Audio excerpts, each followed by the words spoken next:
बिस्मिल्लाहिर्रहमानिर्रहीम। ख़ातिन हज़रात, अख्तर अब्बास का सलाम पहुँचे। आप कभी अपनी फ़ैमिली के साथ पिज़्ज़ा खाने गए हों, पिज़्ज़ा हट पे या किसी और शॉप पे, और जब बड़ा सा पिज़्ज़ा आपके सामने आए तो क्या ख़्याल है, उस वक्त क्या फ़ैसला करेंगे कि जिसने पैसे दिए सारा पिज़्ज़ा वो खाए, या जो सबसे बड़ी उम्र का है पहले उसको दिया जाए, या जो सबसे छोटी उम्र का है पहले उसको दिया जाए। ये 3 बड़े फ़ैसले हैं जो उस लम्हे आप करते हैं। और आम तौर पे जो सबसे सियाना होता है, अगर वो वालदा है या वालिद है या बड़ी बहन है, तो आम तौर पे वो ड्राइविंग सीट पे आ जाती है और सबको पेश करती है और एक एक या 2-2 पीस जितना जिसका हिस्सा है उसको दे देते हैं। यूँ हंसी खुशी वो लम्हे जो पिज़्ज़ा खाने और पिज़्ज़ा हट पे आप गए थे उसको एंजॉय करके आप वापस आ जाते हैं। हम पिज़्ज़ा हट में ये कर लेते हैं, ज़िंदगी में ये नहीं करते। ज़िंदगी में ख़ास तौर पे जिन लोगों से हम बहुत मोहब्बत करते हैं, हम उनकी मोहब्बत बांटने पे तैयार नहीं होते। हम उनके ज़िंदगी के पूरे पिज़्ज़े पे अपनी मोहब्बत को इतना गालिब रखना चाहते हैं कि कोई भी उसके करीब ना फटके, पर ज़िंदगी में ये मुमकिन नहीं है। देखें, जब आप उस पर बिल्कुल मल मार के बैठ जाएंगे तो कोई ना कोई आएगा जो उसको उड़ा के ले जाएगा। सो अक्लमंदी और दानिशमंदी ये होती है कि जब आपके अपने पास हो तो फिर आप सलीके से और तरीके से बांट लें। अपने घर में बहुत अच्छी डिश बनाई हो, खुशबू आ रही हो, महक रहे हो, सब तारीफ़ कर रहे हो, तो क्या खाने नहीं किसी को दोगे? खुद नहीं खाते, पहले दूसरों को देते हैं। यूँ सब उसको एंजॉय भी करते हैं और आपकी तारीफ़ और तहसीन भी हो जाती है। मेरे पास सब तक बहुत सी बच्चियों के केसेस आते थे, उनके फ़ोन आते थे।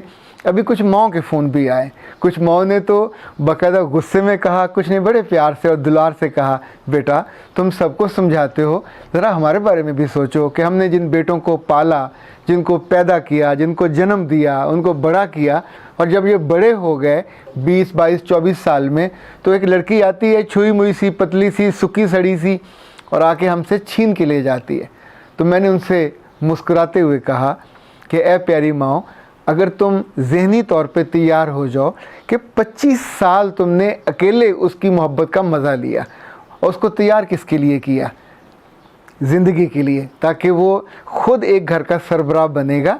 उसके घर में, उसकी ज़िंदगी में कोई लड़की आप ख़ुद लेके आते हो, चुन के लाते हो, पर अगर जब वो आ गई है तो अब आपको फिर गुस्सा आने लगता है। तो अगर आप उस लम्हे अपनी मोहब्बत का कुछ हिस्सा बांटने पे तैयार हो जाओ और उस बेटी से बेटी की तरह ही बात कर लो। जब आप घर में होते हो तो कुछ मोहब्बत आपकी बेटी भी तो ले जाती है, कुछ मोहब्बत आपके मियाँ भी तो ले जाते हैं, कुछ मोहब्बत छोटे बहन भाई भी ले जाते हैं। उस पर तो हम नहीं चिढ़ते।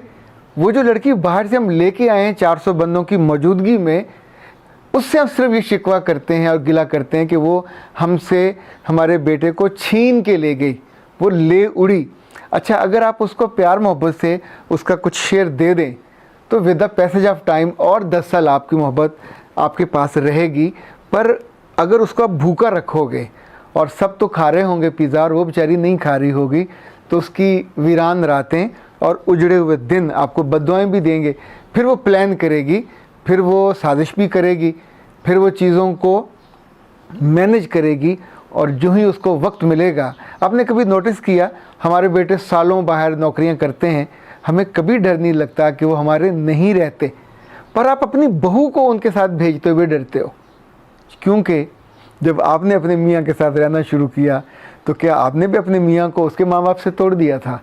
अगर आपने नहीं तोड़ा था और जोड़े रखा था तो आपका बेटा भी नहीं टूटेगा, वो भी जुड़ा रहेगा। पर मेरा ख्याल है इट्स द टाइम जब आपको अपनी बहू को ब्रीफ करना चाहिए, उसे एक बेटी की सी ओनरशिप देनी चाहिए पहले दिन से। वो कोई मुकाबले की चीज़ तो है ही नहीं है, ना कोई क्रिकेट मैच है, ना कोई फुटबॉल मैच है कि आप उसमें खड़े होके उसको दुश्मनों की तरह, और वो एक सरहद पे खड़ी, आप एक सरहद पे खड़े हैं और बीच में बेचारा बेटा फुटबॉल बना हुआ खड़ा। ये जो सोच है ये आपकी सारी खुशियाँ खा जाती है।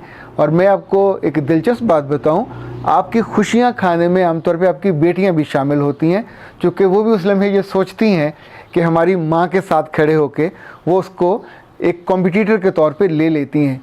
ये बच्चियाँ सारी उम्र उस मोहब्बत का हिस्सा ले सकती हैं, ये सारी उम्र उस मोहब्बत का हिस्सा बन सकती हैं, अगर इस लम्हे जब वो किसी नई को लेके आते हैं उसको अपनी मोहब्बत में अपने जैसा ढाल लें।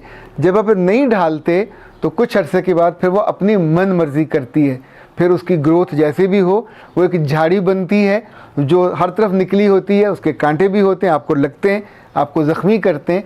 अगर आपने पहले ही उसको एक टेम्ड पौधा बना लिया होता, आपने देखा होगा ये लोहे के अंदर जब पौधा वो लगाते हैं माली, तो जिस शेप में चाहे उसको ढाल लें, उसका शेर बना लें, उसका बतख बना लें, उसका हिरन बना लें, उसका मोर बना लें, वो बन जाता है। ये जो बच्चियाँ जिनको आप खुद लेके आते हो, लाखों रुपया खर्च करके लेके आते हो, ऐ प्यारी माओ, ये आपकी बेटियाँ जैसी हैं। इनको अगर बेटियाँ मान कर लेके आओगे तो बहुत फ़ायदे में रहोगे। पर जब जब आप इनके मामले में थोड़ा मुख्तलिफ सोचते हो और आपको लगता है कि आपकी ज़िंदगी की मोहब्बत का पिज़्ज़ा ये छीन के ले जाएंगी, तो उन्हें मत छीनने दें, उन्हें प्यार से उनका हिस्सा दें। तो होपफुली मुझे पूरा यकीन है, पूरी उम्मीद है, क्योंकि मैंने ऐसे बहुत से घरों को देखा जहाँ लड़का एमिकेबली तकसीम हो गया। वो जब आता है तो माँ का होता है, खाना इकट्ठे खाते हैं, आते जाते इकट्ठे हैं, रिश्ते नाते सारे इकट्ठे करते हैं। पर कुछ वक्त जब वो अपने कमरे में चला जाता है अपनी बीवी का, उस वक्त तो ज़ाहिर है उसको उसका हो जाना चाहिए। तो उस वक्त अगर माँ या बाप बाहर पहरा देने लग जाएं और उसकी इस प्राइवेसी को भी ख़राब करने लग जाएं और वो बच्ची बेचारी तैयार हो अपने मियाँ के लिए, तो आप उसको अल्लाह माफ़ करे ऐसे ऐसे वाहियात और बुरे लफ्ज़ों से याद करें कि आप चाहें कि उस वक्त बिल्कुल वो कामी माई बन के खड़ी हो और आपके बेटे का सिर्फ आप इंतज़ार करो, वो ना करे, तो ये तो नहीं हो सकता। उसका तो इस्तेहकाक हक आपने दिया, सोसाइटी ने भी दिया। सो मुझे लगता है कि जिन माओं के बेटों की शादियां होने वाली, वो भी अभी से ज़हनन तैयार हो जाएं कि ये सारी उम्र ये मेवा आपका नहीं रहेगा, पर रह सकता है लंबा, पर जब तब रह सकता है जब इसको आप बांट के खाने पे तैयार हो जाओ। फिर दोनों तीनों जितने जी हों वो भी खाएंगे, उनके बच्चे आएंगे वो भी खाएंगे, मज़ा भी आपका होगा। आप ये नहीं कभी कहा करो कि इस पे सारा पैसा तो मैंने लगाया था, मेरे रब ने आपको तोहफ़ा दिया था, मेरे रब ने आपको अमानत दी थी, आपके ज़ुम्मे लगाया था और उसके बदले में आपको जन्नत दी, उसके बदले में आपको उसकी खिदमत, उसके पालने पोसने और उसकी उम्र भर की जो वो आपके बारे में सोचेगा और सदका जारिया बनेगा, वो पूरी कैफियत आपको उसके बदले में लौटा के दी। सो याद रखिएगा, ज़िंदगी आसान हो जाए अगर आप थोड़ा सा दिल बड़ा कर दिया करो। अख्तर अब्बास को इजाज़त दीजिए। अस्सलाम वालेकुम।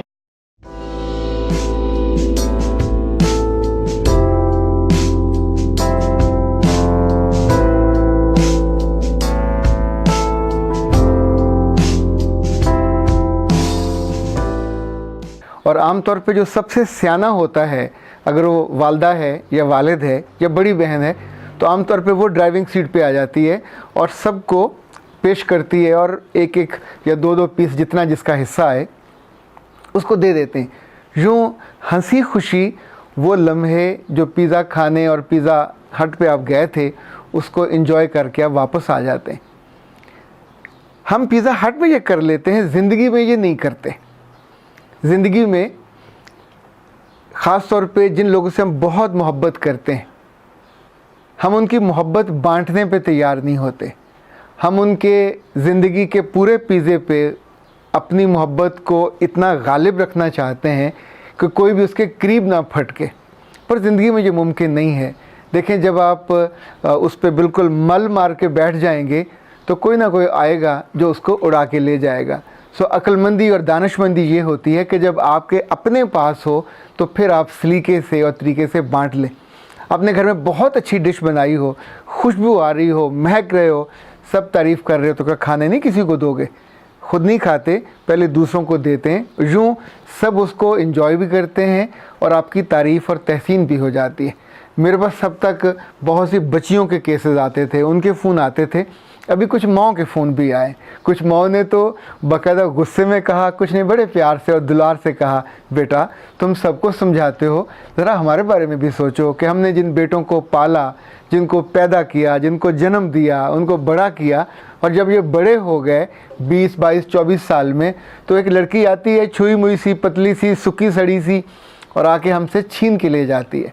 तो मैंने उनसे मुस्कुराते हुए कहा कि ए प्यारी माओ, अगर तुम ज़हनी तौर पे तैयार हो जाओ कि 25 साल तुमने अकेले उसकी मोहब्बत का मज़ा लिया, और उसको तैयार किसके लिए किया?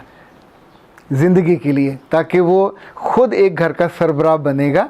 उसके घर में, उसकी ज़िंदगी में कोई लड़की आप ख़ुद लेके आते हो, चुन के लाते हो, पर अगर जब वो आ गई है तो अब आपको फिर गुस्सा आने लगता है।